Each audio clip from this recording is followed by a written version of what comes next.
This is a single dose of Viagra that I paid $103 for. This is generic Sildenafil, which costs anywhere from 20 cents to a few dollars per pill. And this is compounded Sildenafil, and that can cost anywhere from $7 to $20 per dose. Quite a difference. Most men choosing between these three options are making the wrong choice, and here's why. Let's begin by talking about Viagra. So I was a senior in high school in 1998, and there were two news stories, one of which was the Bill Clinton sex scandal, and the other one was Viagra. And I promise you, the Viagra story was the much bigger story. It was pop culture in 1998. This new medication, which cured male impotency, I bet you thought I was going to say erectile dysfunction. But Pfizer actually coined that term, erectile dysfunction, to sell Viagra. I kid you not. Those people are brilliant. And sometimes when people are brilliant, gosh darn it, they just end up filthy rich. And that is the case here. The interesting thing is that Pfizer wasn't even trying to make an ED medication. They were trying to make a heart medication. But some of the nurses in the study realized that men in the clinical trials were laying on their stomachs to hide an erection. The nurses realized that, and the rest is history. Now, I've often wondered how attractive these nurses were. It might sound crass to say, but you don't get an erection just from taking Viagra. You have to take Viagra and be sexually aroused. And I suspect that some of these nurses are rather attractive, and that may in fact be the reason why we have Viagra today. But Pfizer absolutely cashed in, because once you develop a molecule as a drug company, and once you get it FDA approved, you have a license to print money, because you have the patent on that medication, and everybody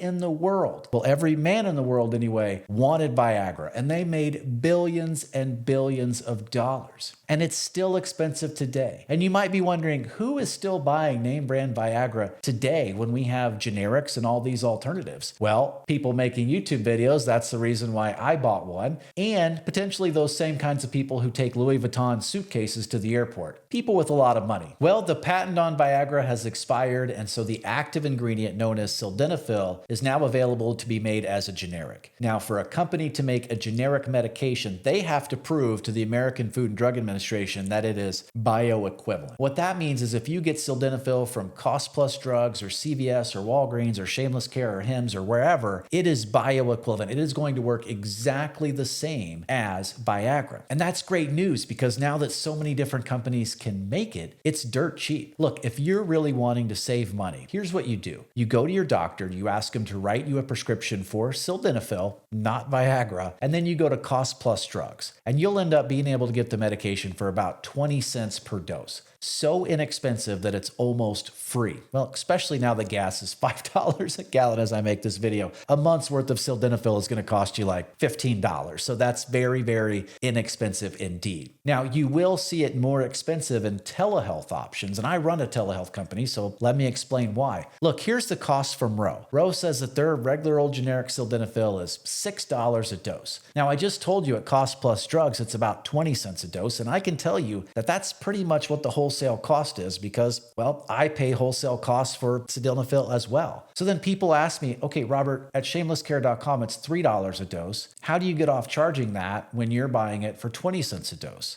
Well, the simple fact is, the way that telehealth works is you're paying for convenience from the standpoint of when you go to a telehealth website and you order the medication and then you fill out the medical intake form, I'm paying a physician to look at your information, to bring you on as a patient, to form a real doctor-patient relationship with you as a board-certified physician licensed in your state. And that is definitely not inexpensive. So when you look at it and you're like, wow, that's $94 for 30 count of medication, it's the medication, it's a dispense fee, it's the shipping, and it's the physician. But again, if you have insurance, and especially if you're already going to be at the doctor for something else, just have them write you a script for Sildenafil and then go get it from Cost Plus Drugs if money is tight. If you're the kind of person that values convenience, then telehealth might be a great option for you when it comes to generic Sildenafil. All right, now the compounded medication. So compounded medication is essentially where you take an active ingredient, active pharmaceutical ingredient, also known as API, and you mix it up in some sort of unique formulation. So Blue Chew, for example, for years, they had Blue Chew Sildenafil Sildenafil and Blue Chew tadalafil. Their Blue Chew Sildenafil was literally just generic sildenafil in the form of a mint or a chewable or whatever that they branded Blue Chew. But the thing that was doing its thing in you was sildenafil. There was nothing really unique or special about it. And that's the truth of all of these compounded medications, right? So we have one called Shameless Duo, which is sildenafil and tadalafil mixed together in a sublingual that goes under your tongue. There's really nothing special about that. Any compounding pharmacy can make something like that. And it's just two ED medications mixed together. It's not magic. It's not special. And I say that because some of these things are advertised in a way that's going to make you feel like you're Superman or you're getting a really unique thing or a life-changing thing. And I just fear that that's slightly overblown in all of these Instagram ads. Now, there are some benefits for some men. For example, if you take sildenafil sometimes and you notice that it works great sometimes and sometimes it doesn't, well, that may be because your sildenafil is being impacted by what you eat. And so a sublingual tablet, like a compounded medication that dissolves under your tongue, might work better for you. Or if you're taking sildenafil and it's not working that well for you, you might benefit from a combination of sildenafil and tadalafil. What I'm worried about, though, is that most of you are seeing these ads from telehealth companies all of the time. And there are men now who have never taken any medication at all who are choosing to take a rather powerful combination compounded medication that they may not need. And I dare say that most doctors would probably say that if you've never taken any ED medication at all, you should probably just start with a regular old generic sildenafil tablet because it's FDA approved and because it's relatively inexpensive. So which one of these should you choose? Viagra or sildenafil or the compounded medications? Well, I guess if you're insanely wealthy and you want people to know it, Viagra it is. You can show off your ED meds over a nice lobster dinner somewhere and impress your neighbors. If you're someone who is just starting out and you've never taken ED medication before, I'm sure the generic FDA approved medication will probably work just fine for you. It works fine for millions and millions of people around the world. If you're someone who finds out that sildenafil doesn't really work for you very well because of food, or you need a higher dose, or you might need a combination therapy, or you need a sublingual tablet because you need it to work faster, that sort of thing, the compounded medications might work well for you. I would just be very careful not to get locked into a subscription and not to get your information based upon an Instagram ad because some of those, quite frankly, I personally find to be a little bit misleading as someone in the industry. Well, I hope everybody learned something. If you did, be sure to give this a like and a follow. Thank you so much, everybody, and we'll talk soon.